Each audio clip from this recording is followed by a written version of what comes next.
دو جا ما آبرومون رو از دست میدیم، یه جا داریم اشتباه یا گناهی میکنیم هویدا میشه، این کار خداست، لطف خداست. به خاطر اینکه اگر ما توی اون اشتباه بمونیم و تو اون خودفریبی به روند کارمون ادامه بدیم، جلوتر مشکلات خیلی بزرگتری به وجود میاد. خدا میاد اینجا سد میذاره، آبروتون میبره که دیگه اون اشتباه رو انجام ندی. یه جا هم هستش که به تو تهمت میزنن، اینم کار خداست. اینجا میخواد به تو سد ورداره، یه آبروی جدید بده، یه عزت جدید بده.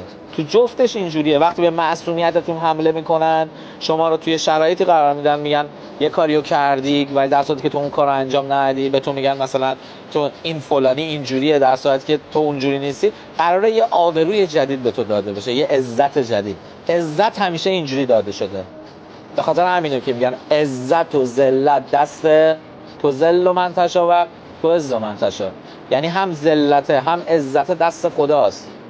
اون یه جا ذلت میده که تو رو عزیزتر کنه، ذلت نمیده که تو رو ذلیل کنه. اما اینو کی میفهمه؟